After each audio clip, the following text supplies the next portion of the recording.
Om Sadashiva Samarambham Acharya Madhvacharya Paryantam Vande Guru Paramparam.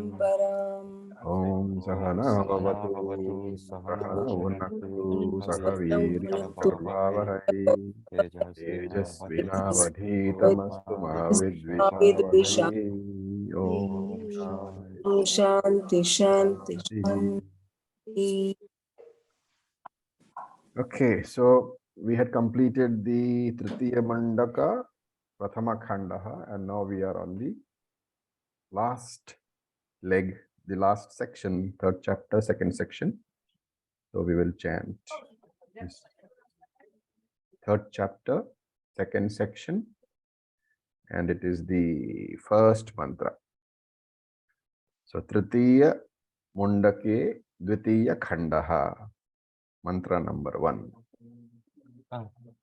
Savedaitat param brahmadhama Savedaitat param brahmadhama yatra vishvam nihitam bhati shubram yatra vishvam nihitam bhati shubham upasate purusham yeha kamaha upasate purusham ye kamaha te shukram etad ativartanti dhiraha te shukram etad ativartanti dhiraha. Okay, so I'll just give you the word meanings first because there are a few new words here. So the second word has to be broken into Veda Etad Param Brahma. So it becomes Saha Veda Etad Brahma Paramam Dhama. Saha Vedaha, he knows. Etad Brahman, so this Brahman he knows. Param Dhama, which is the final abode, which is the supreme abode. And Yatra, where Vishwam Nihitam. Nihitam is resides in or based in. So this universe is based in that supreme abode. That is why Param Dhama. And what kind of supreme abode is this? Shubhram Bhati. It shines very clearly. And Te Dhiraha, those Dhira literally means brave or courageous, but you have to take it as discriminative. Wherever in Shastram we use Dhiraha, we normally give it the meaning of discrimination. So, Yitte Dhiraha, those discriminative people, those Vivekis, and Yakama has to be broken up very carefully. It is not Hi Kamaha, it is Hi Akamaha. So, Kamaha is the one who has desires. Akamaha is the one who has no desires. So, Hi Akamaha, those desireless people, what do they do? Purusham upasate. Ye upasate purusham. They worship this Brahman. And by doing so, etat shukram ativartante. They go beyond the seed of rebirth. Okay, now let us look in more detail. So, Saveda, this person who knows Paramam Brahma, this Supreme Brahman, and a description is a Brahma Dhama. Dhama means substratum. He knows this Brahman. And by now we have enough of, we have known enough, studied enough Vedanta. Whenever you say Sa Brahma Veda, he knows Brahman, you should always ask the question, how does he know this Brahman? In what manner is this Brahman known? And what is the answer to that? He knows it as Nirguna Brahman. Anybody else? He knows Brahman as himself. Please go ahead, Natarajanji.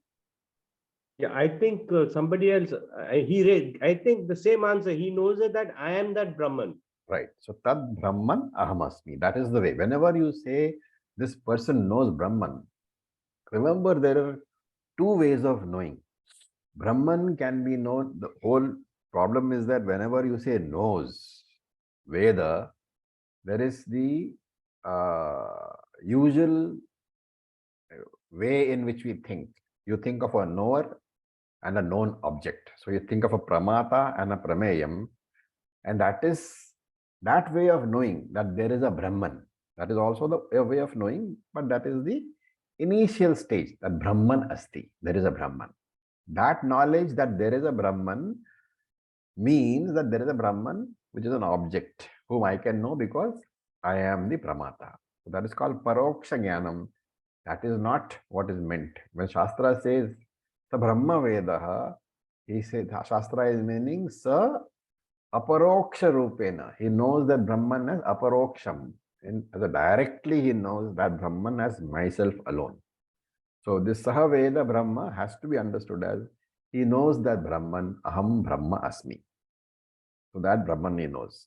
That he is the Brahman. He knows himself as Brahman. He knows Brahman as himself. That should be very, very clear. And why is that Brahman called Paramam Dhama? Because the mantra itself says, Yatra Vishwam Nihitam. Yatra, in that Brahman, Vishwam is Nihitam. The universe is situated, the universe is supported. And what kind of Brahman is that? Shubhram Bhati, self-revealing, pure consciousness. Shubhram is pure. Bhati is, revealing. You have to add here, Swam Bhati, self-revealing, pure consciousness. And what does that mean? It reveals that Brahman is understood as I am Brahman in every single action that I do. Okay. So, and in fact, there is you should understand that Ishvara or Brahman is pure sattva, right? And Jnani is also pure sattva. The one who knows Ishvara is also pure sattva guna. Ishvara is also pure sattva guna. And therefore, you have to understand that this is the manner in which that Brahman is revealed to the Jnani as pure sattva guna, which he himself is. In fact, there is a very nice verse. Now, I don't know the origin, but there's a nice verse about the Jnani and Ishvara. So it says, Dve Rupe Vasudevasya. Dve Rupe, two forms. Vasudevasya, Vasudeva is Ishvara here. So Dve Rupe Vasudevasya, Ishvara has two forms.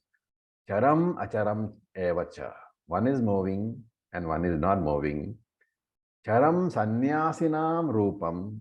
The moving one is in the form of a Jnani, a sannyasi. Acharam Pratima Sucha. Pratima is a idol, a murti. Then the idol you have in the temple. So he's saying that Ishvara has two forms. One is in the form of a Jnani and one is in the form of the idol in the temple, the Pratima in the temple which you worship. The Jnani sannyasi or a sannyasi Jnani, you don't have to take the word sannyasi. You can take the word sannyasi as Jnani itself because none of us are sannyasis. Therefore, we can take it as Jnani. So there are two forms of Ishvara. One is the Jnani and one is the Murti in the temple, the idol in the temple. And you can worship both. That is why in our tradition, when a sannyasi or a Jnani comes to a house, it is okay to worship him. Then, Ye Hyakamaha. Ye hi akamaha. These people, they have no desires. They have no kamaha. They are not yearning after worldly benefits. And therefore, one who doesn't have worldly benefits as his major desire in life, what does he have? He has the exact opposite. He has the desireless being as his objective. So he is a mumukshu. He has no desires in dharma, artha, kama. He has no dharma, artha, kama. He has only moksha, purushartha. Therefore, he is a mumukshu. What does such a mumukshu do? Purusham upasate. They approach Lord or they approach the Jnani and What do? When you approach a jnani, you must know what you have to do, right? When you go to the teacher, what do? You ask for knowledge. And again, by this particular usage of the word, a very important idea is being conveyed, which we saw in 18th chapter of Gita also, that unless you ask for knowledge, it cannot be given. Of course, you saw it in the second chapter also. Krishna doesn't teach until he is asked for the knowledge. So this Atmajnanam can be given only to people who ask for it. And te dhiraha. These discriminative people who has asked for the knowledge. So dhiraha means the mumukshu, the sadhaka, who has decided that there is something which he wants to know. And therefore, he has asked for Atmajnanam. And again, we must remember, when does a person ask for Atmajnanam? Only when he is ready to receive it. Otherwise, the Vedanta class can be the most boring class, In fact, if you see any class that you attended, when we first start the class, everybody is very enthusiastic because they think, hey, Vedanta, great, I'll study it. But when they come to the class and they have to go in for the same thing week after week, week after week, month after month, year after year, then the enthusiasm wanes very rapidly. And only those people who have a certain amount of discrimination, mumukshutvam, they remain in the class. You can check any of the classes which you attended. Always like that. The initial number of people are very high. By a couple of years have elapsed, it dwindles down to maybe 20%, 25% of that. So these persons who remain, they are the dhiraha. And what does dhiraha represent? It represents viveka, vairagyam, etc., which is the sadhana chatushtaya sampatti, which we talked about in Tattvabodha. Only those who are sadhana chatushtaya sampannaha, they remain. So dhiraha here refers to the person who is sadhana chatushtaya sampannaha. And by remaining in these classes, by asking questions and by assimilating, what happens? He says, Shukram etad ativartanti. Te etat ativartanti. Ativartanti means cross over. And Shukram. Cross over what? They cross over Shukram. Now, literally, Shukram is the Sanskrit term for the male sperm, Purusha Bijam. And Purusha Bijam is what is taken in the Shastras as the seed form of the body. In fact, when you come to Mundaka Upanishad, there's a very detailed description of Panchagini Vidya, it is called. How the body is formed, what is the whole process, the entire journey is given. And there it begins with the seed again. So Shukram is the father's seed, the sperm. It enters the mother's body, then enters the world as our body, as the human child. So he says he crosses over that seed. What is the net result of the seed of Shukram? Shukram represents therefore the physical body of the child or rebirth. And therefore Shukram ativartante means he crosses over rebirth. He has no more punarjanma. Okay.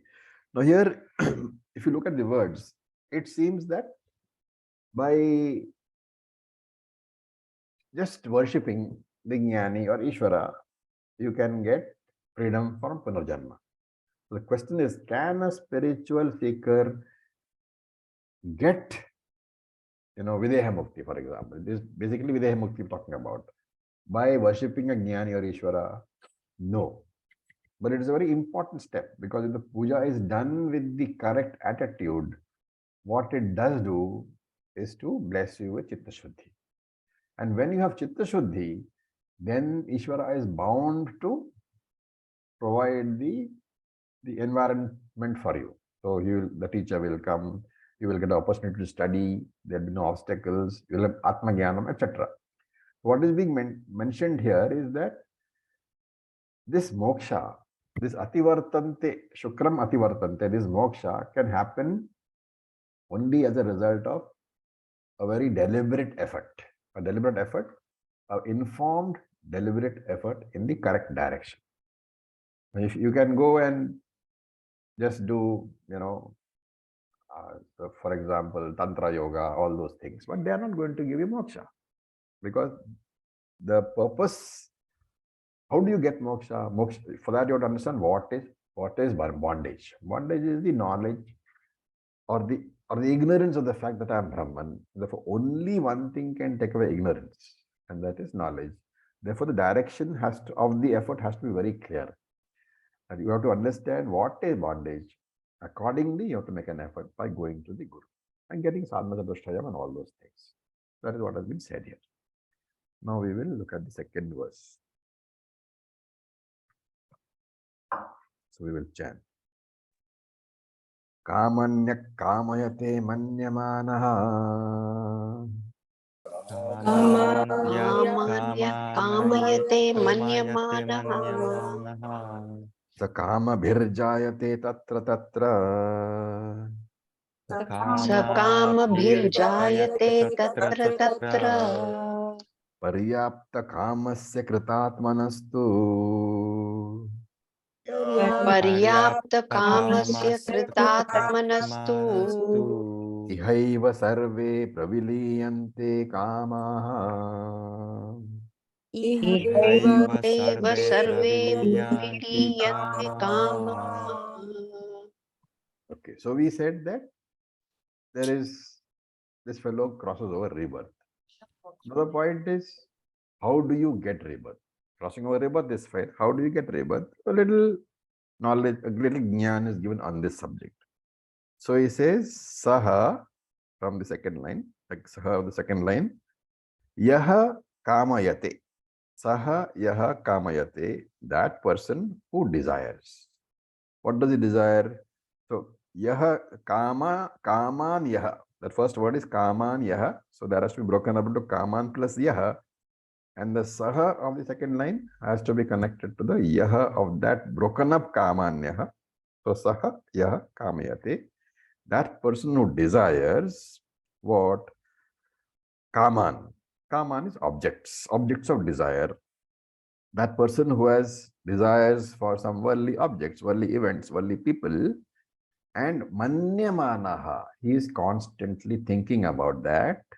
What happens to him? Tatra tatra jayate. He is born among those objects alone, and kamabhi, with a desire for those objects. Right? So he is telling what is the way in which rebirth takes place. Rebirth takes place because of desires. You have very strong obsessions for some particular desire. You keep thinking about it.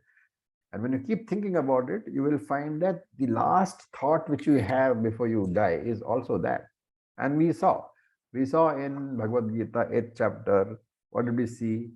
Yam yam vapi smaran bhavan tyajyante kalevaram tam tamevaiti kaunteya Tadatad bhava bhavitaha.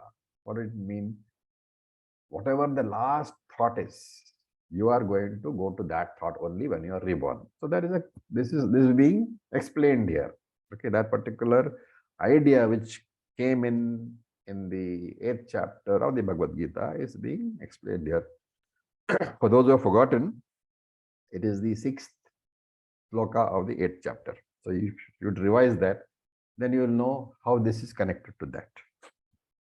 So the person who constantly thinks about some objects has a desire for it, therefore, and he is reborn among those objects with that desire intact, so that he can fulfill those objects. So he says, Tatra tatra jayate kamabihi. He is born along with the objects and the desires. So that is the first one. Tu, but. The tu is the differentiator. Okay, kritat manastu. So that kritat manaha tu. Tu is a differentiator, saying that now a different topic is being introduced. What is the first topic? The first topic is the person who is constantly thinking about something. So what happens to him? He is reborn in an environment where those objects of desire are available, and he still has a very strong desire for them so that he can fulfill. That is the first topic. The second topic is kritatmanaha, for the person who has transformed himself. Kritatmanaha is refined, transformed himself. And what kind of person is he? Paryapta kamasya, who has attained fulfillment. For him, Sarve kamaha pravaliyante. All his desires iha eva praviliyante. Sarve kamaha, all desires, iha eva, in this very life, praviliyanti, they dissolve. That's in brief to put it. The person who desires objects and is obsessed with them, he is born among those objects with the desires intact, so that he can fulfill those desires. But for a person who has transformed himself, how? By attaining fulfillment, all the desires will dissolve here itself, in this Janma itself. So let's look at it in a bit more detail. So he's saying that Anatma Kamaha, the desire for Anatma objects, is the cause of rebirth. Right? Now, how do you know which is the most powerful karma? Now, you can do a visualization. Supposing you are meditating, suddenly Lord comes and says, I will give you a boon. What do you want? Whatever comes to your mind at that point of time, this is my boon. That is your powerful desire. And Shastram says that at the time of death also, since these desires are so powerful, at the time of death also, these desires are foremost in your mind. And therefore, that thought alone will remain in your mind. And therefore, that thought, that desire will decide the direction and journey of the Jivatma. Right? So that's why I keep saying that it's all right to have pet dogs, but if you're so attached to them that he's the soul whole in your life, what will happen at the time of your death also? That pet dog will be there in your mind. And that's a strong desire, right, for the pet dog. So not a very optimistic thing to look forward to. Okay. So as long as you have desires, this will happen. And when do you have desires? When you look upon yourself as a jiva, because jiva alone has desires. For what purpose? Then you have to go back to the whole thing. Why does a jiva have desire? What is the answer to that? The feeling of apurnatvam. Please explain. When the jiva feels that he's incomplete, then he wants something, and then he has for fulfillment of for being complete. Yeah, right. So that's the answer. When a jiva feels that he is incomplete, so apurnatam is there, then he wants to acquire things so that he can complete himself. For acquiring things, you have desires. From desire springs karma. From karma springs karma phalam, and cycle starts. But this jnani, he does not look upon himself as an individual. Okay, so now let's look at the mantra sentences. Yaha kaman manyamanaha, one who is constantly manyamana, thinking about objects of desire. And objects of desire can be drishta, adrishta. So drishta is those objects which are known in this world. Adrishta is which are not known in this world, but which you know about because of Shastra. So, Swarga, you want to go to heaven. That is adrishta desire. Desire for a adrishta vastu, Swarga. And manyamanaha, he thinks. Now, Shankara considers manyamanaha as a very important word. So he says, manyamana he defines. He says, tad gunan chintayan.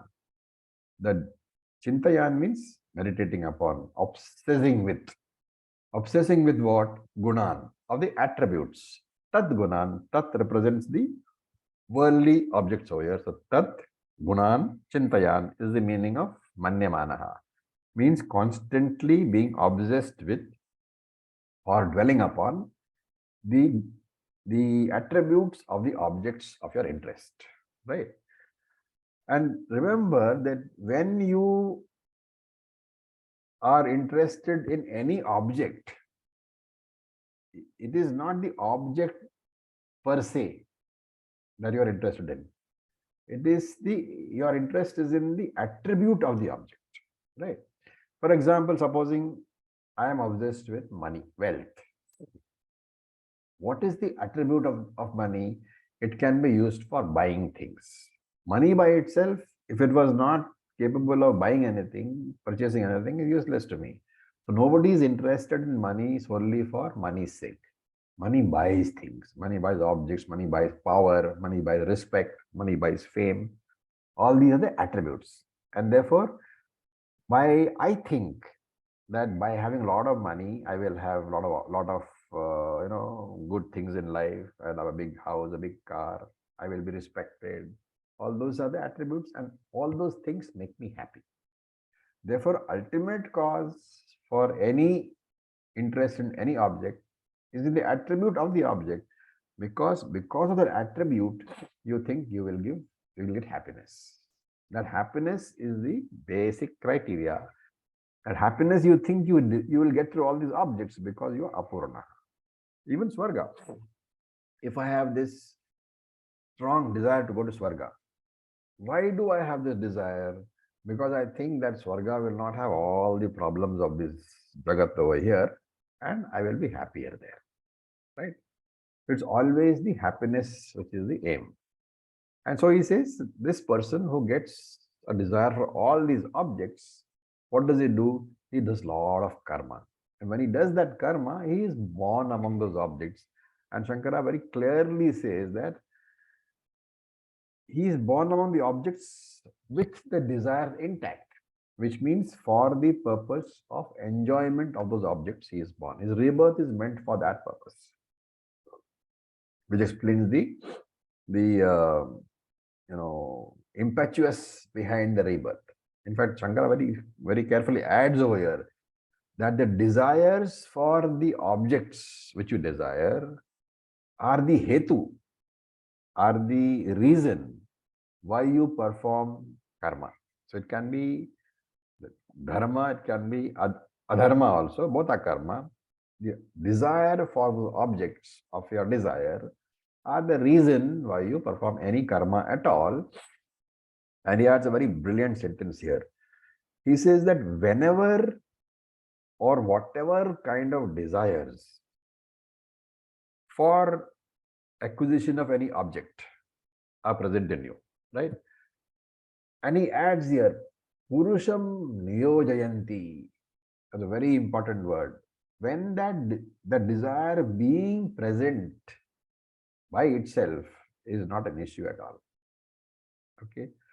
So that is what we in our language have been calling non-binding desire. When a desire is present in you, but it doesn't compel you to do anything, it's called a non-binding desire. But Shankara says, Purusham Niyojayanti, when that desire is that kind of desire which Niyojayanti, it compels you to do action. Karmasu Purusham Niyojayanti, it compels you to do action. Then only you are born in an environment where those objects are there and your desire is still there. A very important distinction. Desires by themselves are not a problem. Desires which drive you to action helplessly, they are the problem. Right? This is and therefore it means that your next birth is dictated by the sort of desire which you have. The karma phala is the next birth is dictated by the desire which you have. And therefore, that is why so much of emphasis is given on having appropriate desires. Right? So, for example, you are listening to Vedanta class and you are listening all the time. Let us say, we provide you all the, recordings. So, whole time, or at least most of the time, you listen to Vedanta. Normally, you should, if you have been listening carefully and assimilating, there is no question of not getting moksha because you know you are Brahman. But supposing for some reason, some obstacle is there, some pratibandha is there, you do not assimilate fully. I'm not saying you're not Brahman. You are Brahman, but you're not accepted that fact. So that non-acceptance of the fact that I am Brahman is called bondage. So you have not got moksha. And then what happens? Your desire was what? To listen to Vedanta. And therefore, in your next birth also, you will be born in an environment where Vedanta is available and also with a very strong desire for Vedanta, right? So this is called the Anvaya logic. Yatra yatra kamaha, tatra tatra punarjanmaha. Whatever type of desires you have, you will be born in an environment which has those desires capable of being fulfilled. Okay. Now we look at the third line. Paryapta kamasya. So the asya suffix is to be taken as for that person. Which person? Paryapta kamaha. For the paryapta kamaha. Paryapta kamaha is the definition of a person, description of a person. Paryapta kamasya means for that person who is paryapta kamaha. Paryapta kamaha, if you break up the word, it is pari plus apta plus kamaha. Okay. Kama has desires. Apta kamaha means the desires which have been fulfilled. And the visarga at the end is indicating that is, see, apta kamaha, just apta kama means fulfilled desires. Apta kamaha, the visarga converts that into the subject case. So apta kamaha means a person whose desires have been fulfilled. And then there is the pari prefix. Pari is totally, samantataha, completely. So paryapta kamaha is a person whose desires have been completely fulfilled. Right? When is that possible? A person whose desires are totally fulfilled means what? A person who knows that there is no desire in this world which he cannot have. And that means that he is the world itself. That means that he is a jnani. He knows he is Brahman. He knows he is Ishvara. Only such a person can be called Paryapta Kamaha. No desires are left to fulfill. Such a person, he says, he defines Kritatmanastu is a person who is a Kritatmanaha. Kritatmanaha, Kritaha means, Shankara translates Kritaha as refinement. So Kritatmanaha is the person who has refined himself. So here you have to understand that the Jivatma, has refined himself through Atma Jnanam to Paramatma. Jivatma has been converted into Paramatma. That is Kritatmanaha. The person who has removed all the misconceptions that he is the Jivatma, that person is a Kritatmanaha. That person is Paryapta Kamaha. So very nice definition of a Jnani. Such a person, what is his thought process? I am the Atma and I have a body, or I have many bodies. What is the normal person? I am the body with an Atma. That is why people say my Atma. Everybody talks about Mera Atma. When you say my Atma, the problem is that you are different. Your shirt is not you. So if you say my Atma, it is equivalent to saying my shirt. I am not the Atma. Okay, so this is what is being said here. Because I am Paramatma, I know the entire world exists inside me. All my desires exist inside me. Where is the question of fulfillment? And therefore, Paryapta Kamaha. It doesn't mean that, see, one more question can come. You are saying that desires are the reason for karma, which we have said, right? Apurnatvam then creates kamaha, apurnatvam, and that kama has to be fulfilled. So there is karmaha. Karmaha gives karma phala, right? Now here you are saying that this fellow, this jnani is fulfilled. He has no desires. Without the hetu, without the reason for a desire, will he be doing any work at all? Or will he be a useless parasite? No. The jnani also serves the world, but he doesn't do it for happiness because he's already happy. He doesn't do it for getting anything. His desires are not for fulfillment. His actions are not for fulfillment. His actions arise out of fulfillment. So that kind of service is called Loka Sangraha. It is meant for the good of the universe, for good of others. It's like singing in the bathtub, you know. In the bathtub, when you sing, you don't sing because you you want to be happy, right? In a bathtub, you sing because you are happy. I don't know how many people sing in bathtubs, but if at all you sing, you will sing because you are happy, not because you want to be happy. It's the same thing with a jnani. And therefore, this desire with purnatva, the fulfilled person's desires are there. But that desire is to give. A person without purnatvam also has desires, but that desire is to take from the world, right?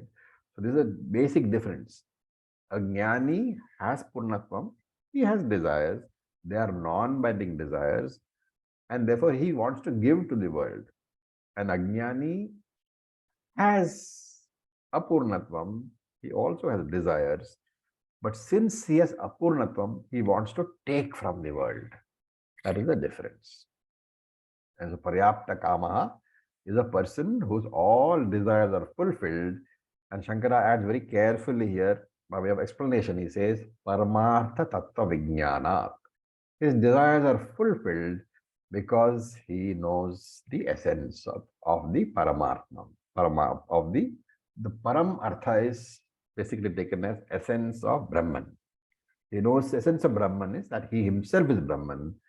And because of his desire for Atma, why desire? All his desires have been fulfilled. Tatatmana, therefore, is a person who, through his Atma Jnanam, has rejected his Apara Rupam, his lower form, his body-mind complex form, he has rejected as himself. I'm not saying he will not take care of it, because that is a vehicle for your journey, but he has rejected it as I. And he has established himself in his higher form. He has accepted that he is the Atma. He has accepted that Anatma is also there, but he is not Anatma. And for such a person, he says, Iha eva, in this very Janma, Sarve Kamaha Praviliyanti, all binding desires will be dissolved in this very world. And Shankara says, Iha eva means Sharire Tishtati eva, while the body is still existing, which means what? Which means Jivan Mukti. And Praviliyanti is Nashyati. They get destroyed. The meaning of Praviliyanti is all the desires get dissolved, they get destroyed. And why do they get destroyed? Because the desire, which is the cause of the birth itself, has been destroyed. And that is what is called Jivan Mukti. And therefore, he is not born again. Shankara says the idea being conveyed is a person who has understood that he is Paramatma, knows all the desires are inherent within him. He has no more desires. And since he has no more desires, and since we have said that desire is the root cause for birth, in the absence of the root cause, the product, absence of the karanam, the karyam does not occur. Therefore, the body is not born. Therefore, he has got Jivan Mukti. When his body dies, he will get Videha Mukti. Okay. Any questions so far? Very nice verses. Very nice mantras, not verses.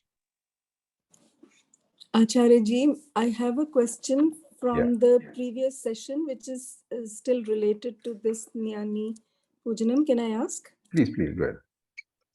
So, Acharya ji, in that verse 3:1, which was regarding the sadhana of for Jnani Pujanam,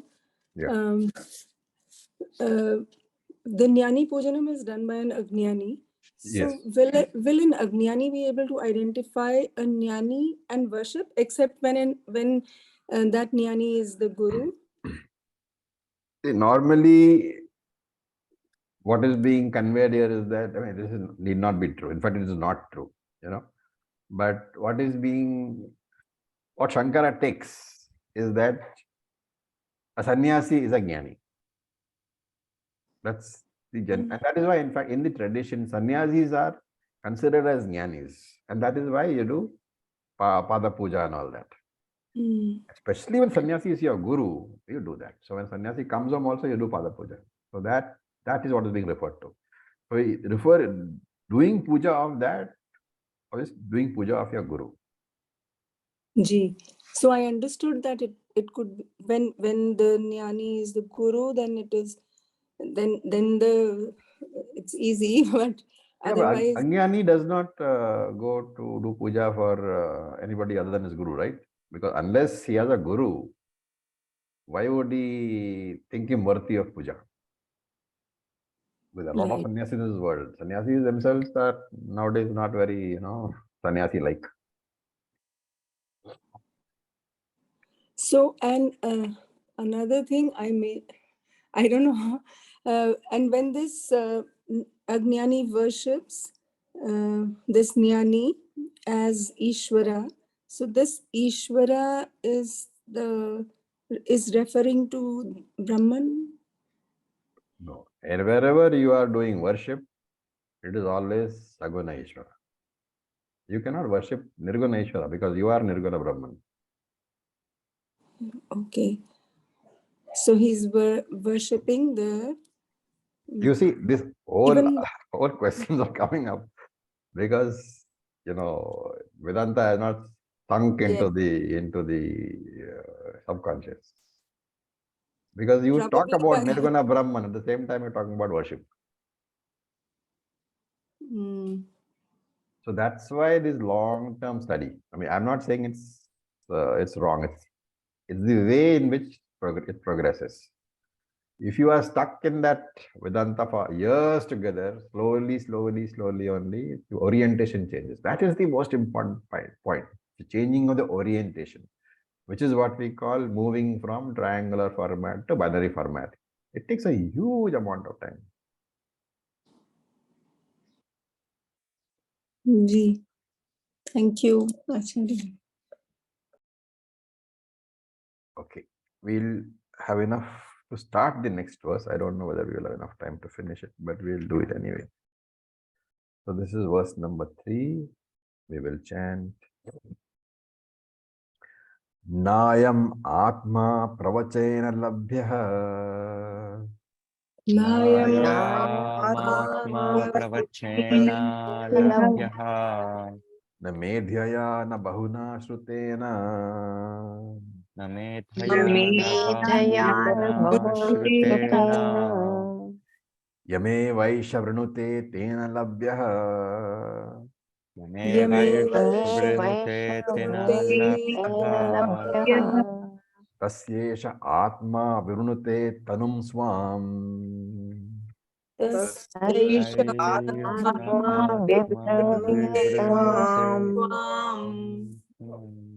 Okay, so this is a verse which is very often misunderstood. So it's worthwhile,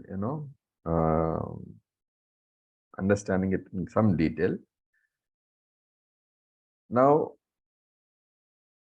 Shankara, in fact, understands this problem, and when he writes the Bhashyam, he introduces this verse with a question. He says, if Atma Prapti, gaining the Atma, is the greatest of all gains, then for that gain, you should employ means like Pravarchanam, etc. Now, Pravarchanam, in this context, normally Pravarchanam means, lecture, right? But in this context, Shankara writes saying that Pravarchanam should be taken as Shastra Bahulyena Adhyanam, means chanting the Shastra, Vedantic chanting of the Vedantic scriptures. So the question raised is, if Atma is such a great acquisition, it should be available through repeated chanting of the Vedas. So Dvivedi, Trivedi, Chaturvedi, can do a lot of chanting. And the reference here is to what is known as Brahma Yajna. In a Brahma Yajna, traditional Brahma Yajna, you at the beginning you chant the first mantra from each of the 4 Vedas. And then each of those people who are sitting there, they will belong to a particular shakha of the Veda, right? One will be a Yajurvedi, one will be a Rigvedi and all that. So first chant is all the four first mantras of each Veda, and then you, according to whichever Veda you belong to, whichever shakha you belong to, you chant the whole Veda. And the idea being conveyed is there is a lot of chanting involved. This kind of a Brahma Yajna chanting goes on for hours together. So I don't know if there were a few conducted in Shivananda Ashram also earlier. And the entire mantra after mantra, it goes on and on and on. It goes through hours together. And here Shankara is saying that, is that not sufficient? Right? So he explains a few things. So he's saying pravachanam means chanting. Then he takes the next word called medhyaya. So medhyaya normally means discrimination or intellect. But here he says you have to take it as committing that text to memory.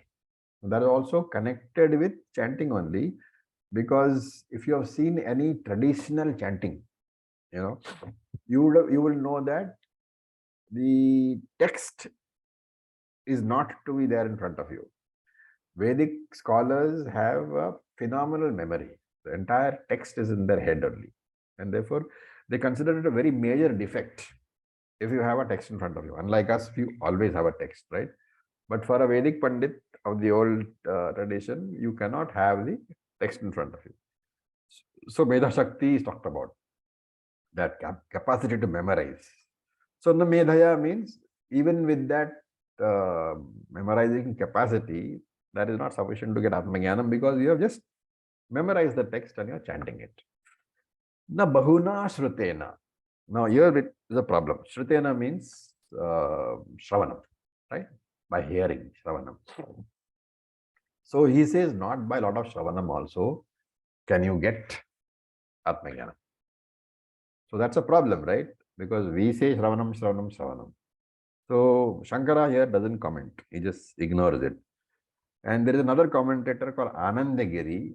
So there he says that by shravanam in this mantra, you should take it as shravanam of non-Vedantic texts.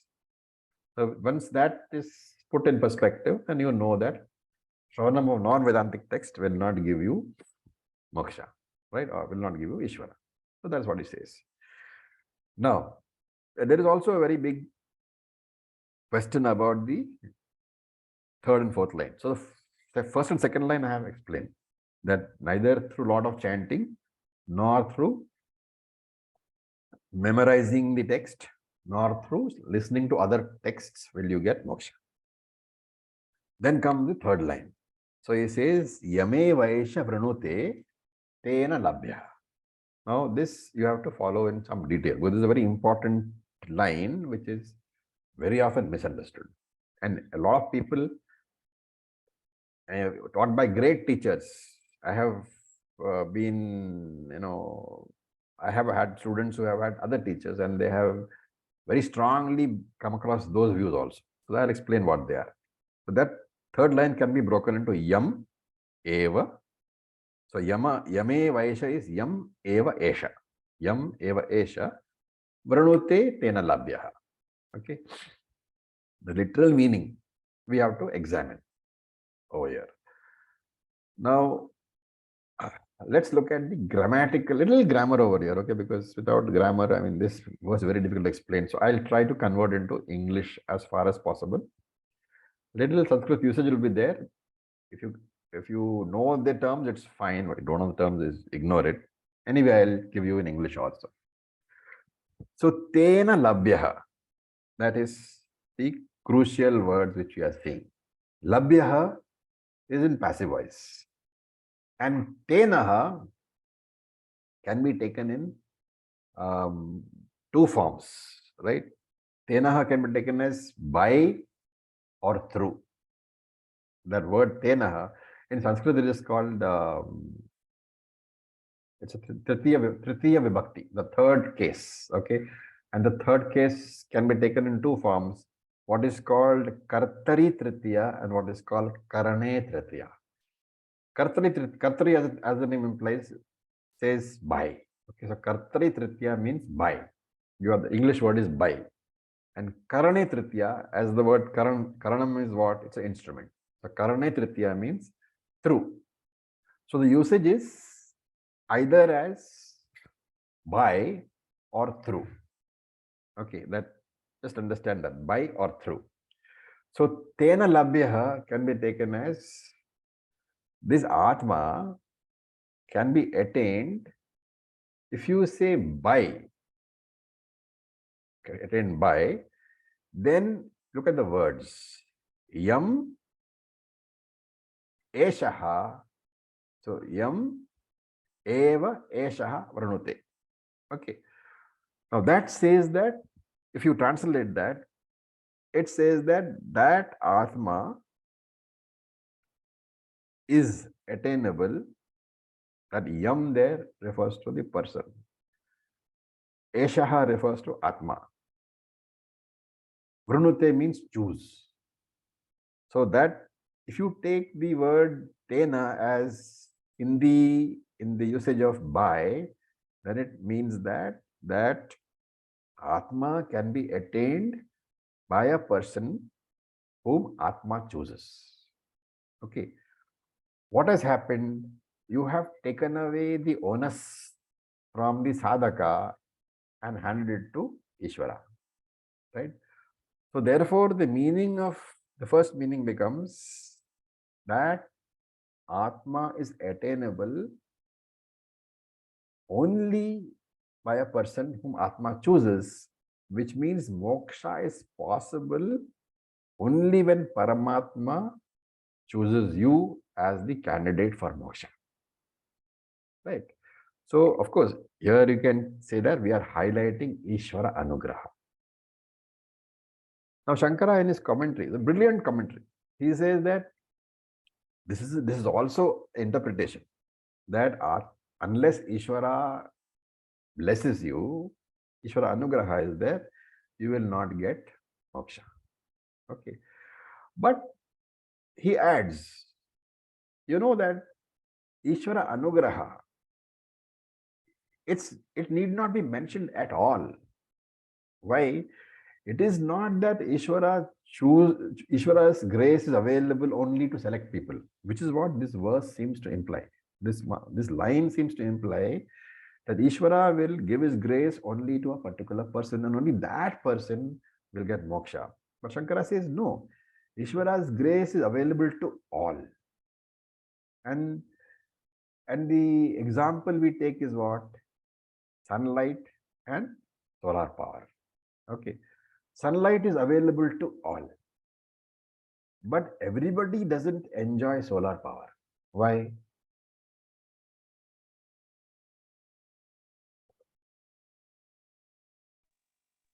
Because we need to install the solar panels in the house. You need to make an effort. You need to install a solar panel in the house. So that effort to tap that grace needs to be made. Just like to get solar power in your house, you need to tap the solar power. It's available. The sun's energy is available to everybody. Unless you tap it, the tapping is the effort. Okay. So Shankara says that just like the sun's rays, the sun's energy, Ishvara's grace is also available uniformly to everybody. It's not that Ishvara has only plays any favorites. Why some people get the grace and why some people don't get the grace is because some people make the effort and some people don't make the effort. And he says, look at the context. What is the context over here? The context is the sadhana being done by the seeker. The context is not the grace of Ishvara. In Ishvara Anugraha, in the availability of Ishvara Anugraha, it is not a sadhana. It is a job of Ishvara. But in tapping that Anugraha, that is the sadhana. And therefore he says that you take the second interpretation, which we call Karane Tritiya. Through. Karanam means instrumental. Through. And therefore the word Tena, instead of by, he says you should use it as through. Through what? Through appropriate sadhana. Okay. So there is a rule in Mimamsa, which is the analytical principles for Shastram, that rule says that whenever there is a conflict between a grammatical meaning and a meaning which can be derived from the context, which means whenever there is a conflict between the contextual meaning and the grammatical meaning, you should always take the contextual meaning, because grammar, after all, is only supportive tool. It's not the main thing. And therefore, he says, therefore, when we say yam eva esha vranute tera labhyaha, that eshaha does not refer to Atma or Ishvara. Eshaha refers to sadhaka and yam refers to Atma. While in the earlier interpretation, yam was sadhaka, esha was the Atma. So he says no. He says eshaha is sadhaka, yam is Atma, and tena is the effort being made. What is the effort being made by sadhaka? The sadhana itself. And therefore he says, here the meaning is reversed. You can get moksha only if you choose the Atma. So instead of the meaning of Atma choosing you, that meaning is reversed here. And it says you have to choose the Atma, then only you can get moksha. And you choosing the Atma means what? You have to be a mumukshu. If you have to be a mumukshu, it means what? You must do the necessary effort.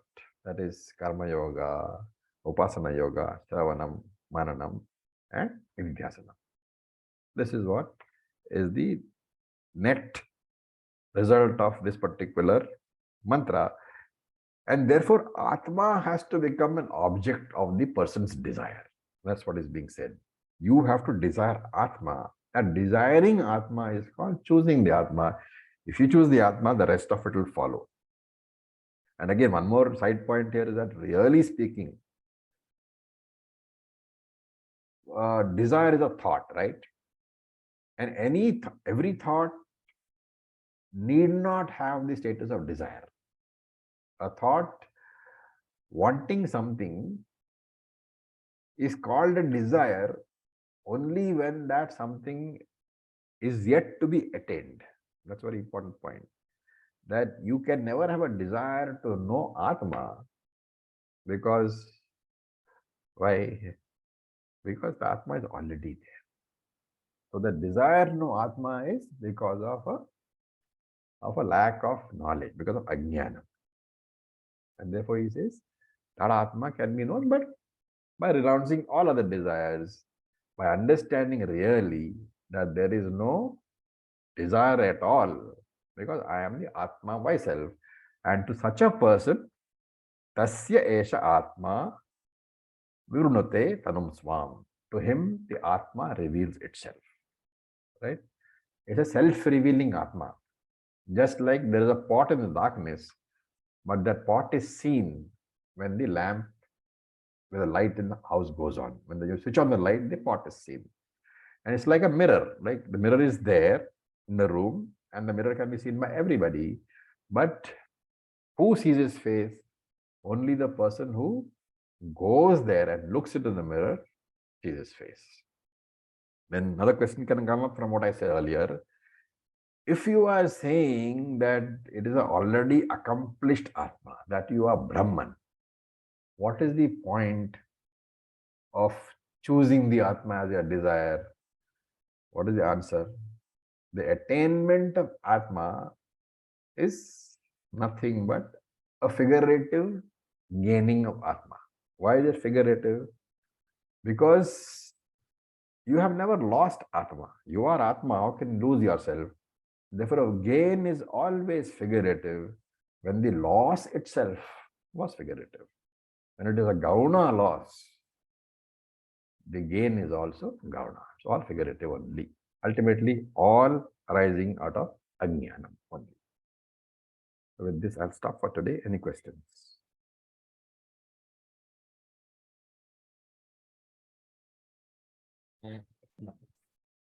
Acharya, Yes, June. could you please give us the translation of the verse, like complete in one sentence? We break it in different Third parts. verse? Okay. Yes. So, na I am Atma. pravarchanena labhya. So Nayam Atma has to be broken out. Na Ayam Atma, and then you'll rearrange it. Ayam Atma Labhya. This Atma can be attained. Na pravachanena, not through recitation, not through just parayana. And na medhaya, not through memorization. Na bahuna shrutena, not through shravanam of other texts. Then what? Tena eva labhyaha. This Atma is obtained by that person who chooses the Atma as his basic objective. To such a person, so yam esha vrunute, esha Atma, this Atma reveals itself to the person who chooses the Atma as his desire. Swam tanum tasya virunute. He reveals himself to that particular person who has chosen that. Remember that the other grammatical, the correct grammatical, what we call translation is whom this Atma chooses. But the contextual translation is who chooses the Atma. And therefore, this kind of statements you have to be careful about, because if you say that whom Atma chooses, then you have handed over the reins to Paramatma and you are saying that my effort means nothing. The whole context is about sadhana only. Thank you. Sir. Vrunute means choose. Chooses. And vivrunute? Same thing. Choose. Reveal. Vrunute chooses or reveals, whatever. Okay. Visheshena vrunute. Okay. Okay. So thank you for your patience.